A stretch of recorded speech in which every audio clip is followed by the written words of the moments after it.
retour dans l'Africa Newsroom. Sayouba Traoré, journaliste, Stephens Aplogan, écrivain, sont toujours avec nous. Et Monsieur Youssouf Diaby vient de nous rejoindre. Bonsoir. Vous êtes sociologue et avec vous, nous allons donc passer au grand angle.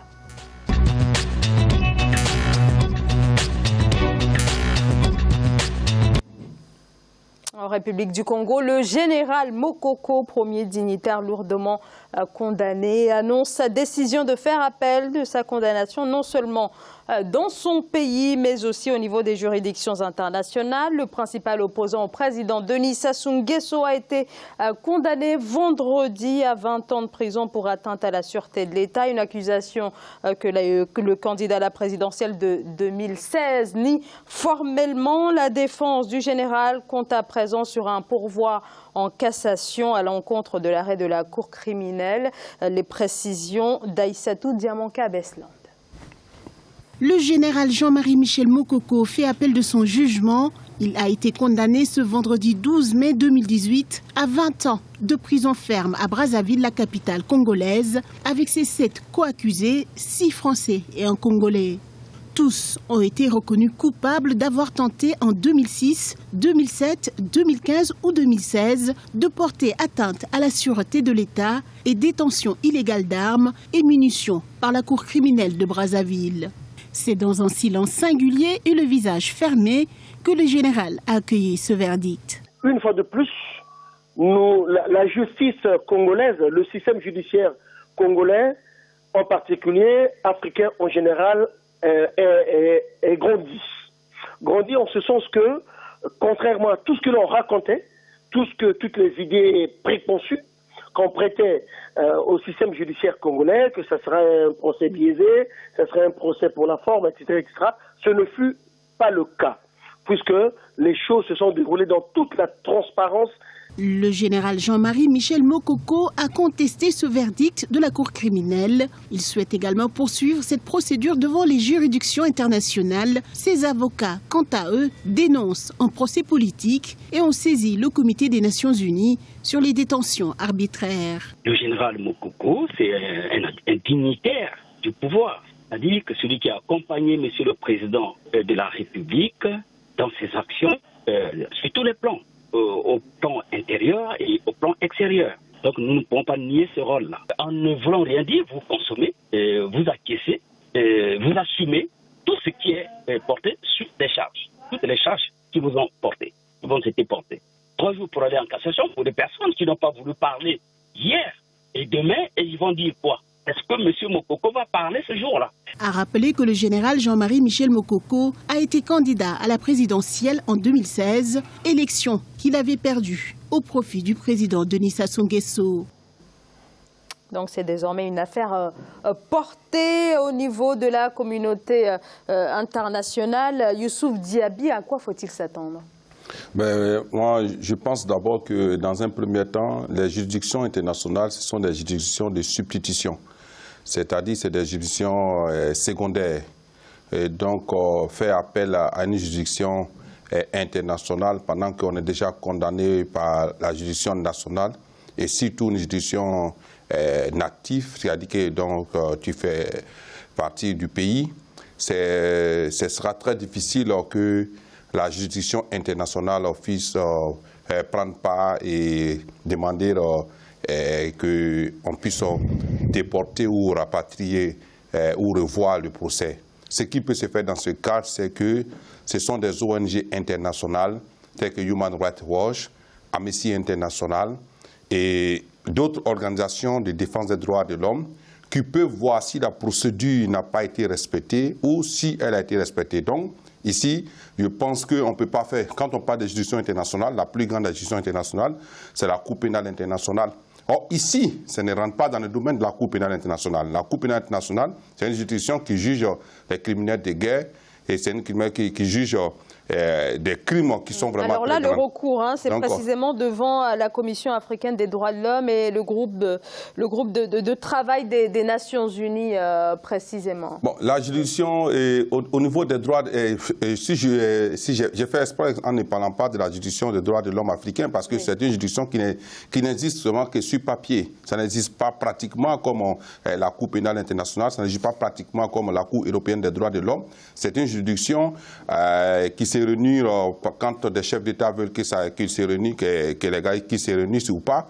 Donc, mais il peut essayer de faire droit. Mais moi, je pense que pour pouvoir gagner ce procès, c'est d'abord les partisans du général Mokoko doivent faire appel aux organisations de défense des droits de l'homme internationales, telles que Amnesty International, Human Rights Watch, la FIDH, la Fédération internationale des droits de l'homme. Ce sont l'ensemble de ces organisations internationales qui peuvent faire interjeter ce qui a été fait en essayant de demander au pays de revoir. Et en ce moment, les groupes de pression internationaux peuvent venir, tels que l'Union africaine et la communauté ouest-africaine ou la communauté d'Afrique centrale peuvent intervenir pour demander de revoir la procédure si la procédure n'a pas été. Mais ce monsieur, déjà, c'est un baron du pouvoir. C'est-à-dire que c'est quelqu'un qui a fait plus de 30 ans avec Denis Sassou Nguesso. Il est en parle aujourd'hui avec son mentor. C'est lui qui a occasionné tous ceux qui ont été condamnés sous le régime. Donc il est en train de payer d'une manière ou d'une autre et ces affres qu'il a commis lui-même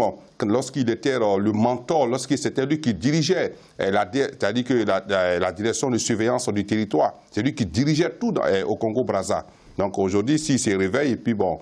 Mais je ne dis pas que se réveiller tôt ou tard, pour pouvoir dénoncer ce qui n'est pas bien dans le pays n'est pas mauvais. C'est bien de sa part, mais moi je pense que c'est avec les organisations internationales, les ONG qui peuvent s'en sortir. Saïba Traoré. Moi je pense que le crime fondamental de ce monsieur, c'est d'avoir été candidat. Parce que je confesse que je n'ai pas suivi le fond du dossier, je suis incapable de dire de quoi on l'accuse, parce que l'actualité, elle est ce qu'elle est, je n'ai pas été au fond des choses. Par contre, il y a 2 ou 3 petites choses qui ont retenu mon attention. Il y a des griefs, des choses qu'on lui reproche depuis 2006, c'est-à-dire qu'il y a 12 ans.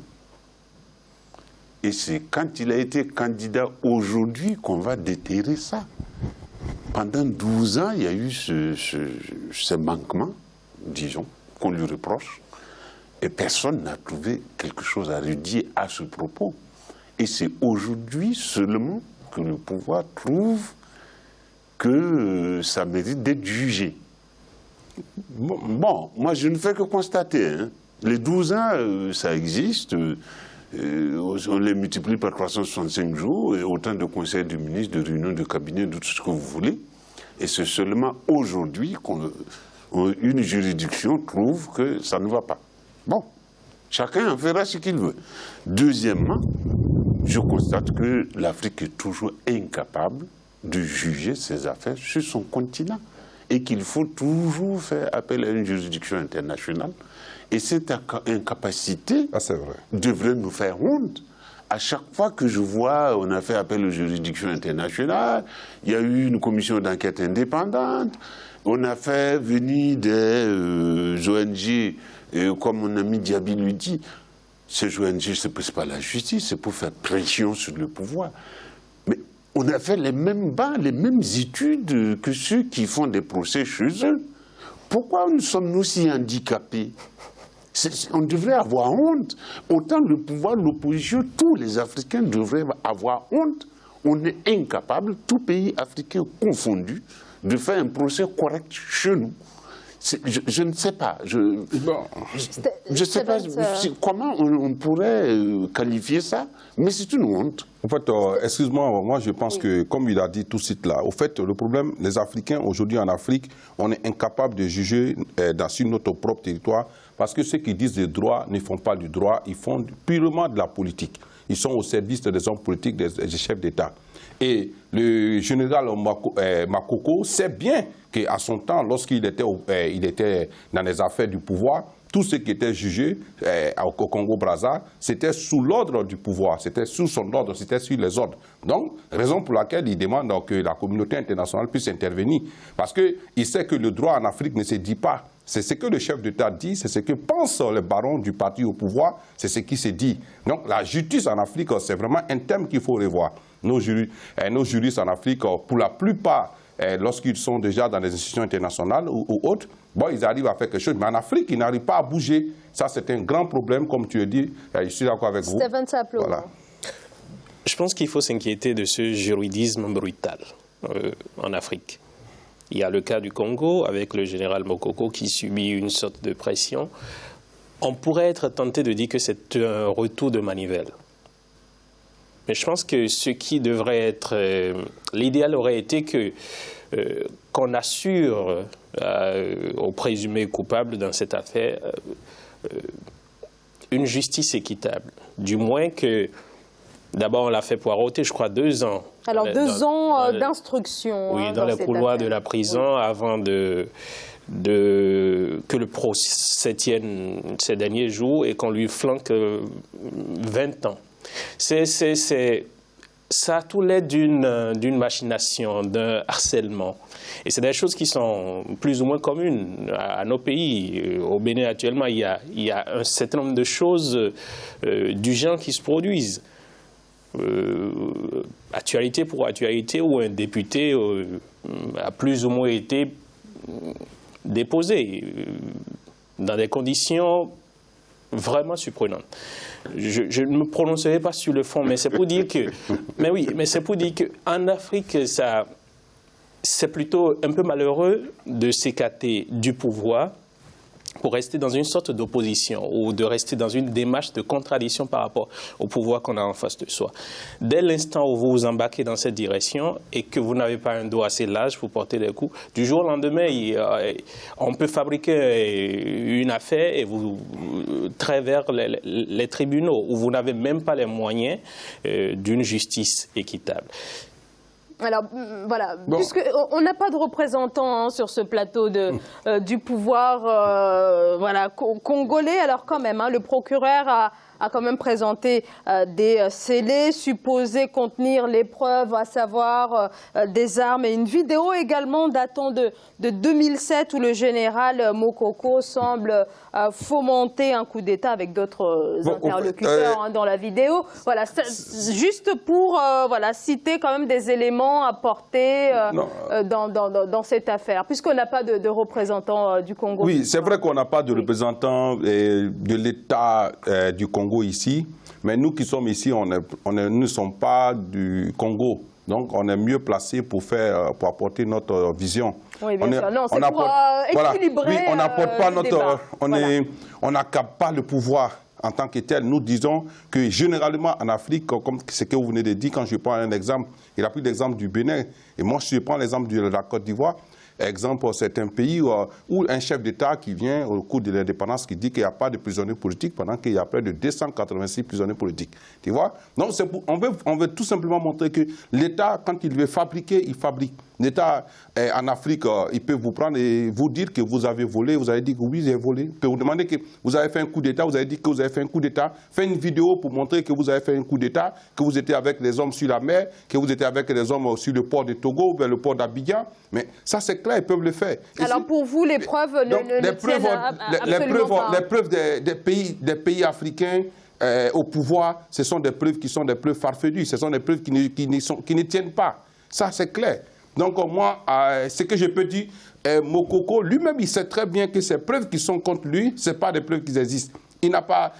c'est simplement, comme l'a dit le journaliste ici, c'est parce qu'il s'est présenté, il a osé se présenter contre le président Denis Sassou Nguesso, et donc, par conséquent, il doit payer, parce qu'il n'a pas suivi le chef. En Afrique, il y a le culte de la personnalité. Lorsque tu quittes dedans, alors on doit pouvoir t'abattre à tous les coups. Moi, je crois que c'est à ce niveau. Pour parler de preuves, au Bénin, on a eu 18 kilos de cocaïne pure postée à l'entrée d'un conteneur. Toujours pour traire devant les tribunaux, un des candidats qui était arrivé troisième à l'issue de la présidentielle de 2016.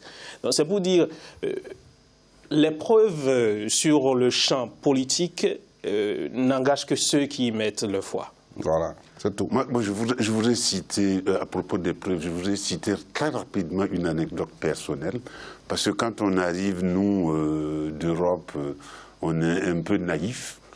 Et tout le monde se souvient de l'affaire Norbert Zongo qui a secoué le Burkina Faso. Et une fois j'étais rentré, j'ai participé à une manifestation, et les camarades qui étaient autour de moi passaient le temps à m'observer. Moi, je ne comprenais pas pourquoi. Et c'est quand on est rentré à la maison, on me dit, mais tu vas à une manif avec des habits, avec des poches, ça va pas ou quoi? Je dis, mais pourquoi? Il me dit, mais on peut te glisser de la drogue, on peut te glisser n'importe quoi dedans. Et t'arrêter et dire qu'on a découvert de la drogue sur toi, on a découvert des armes. Ah, c'est ça. Vous voyez, au point où on en est, qui d'entre nous aujourd'hui peut dire en Afrique qu'il va au tribunal sans appréhension?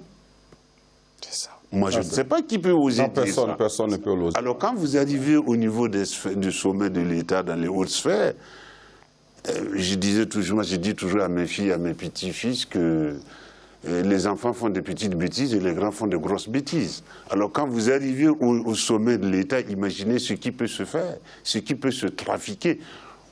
Moi, je ne rentre pas dans le fond du problème parce que je n'ai pas étudié le dossier, je ne suis pas congolais, je pourrais dire que je regarde ça de loin.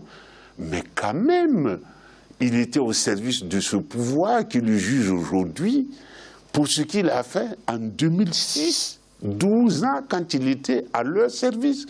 Dans ces conditions, le patron devrait être au tribunal avec lui. C'est tout.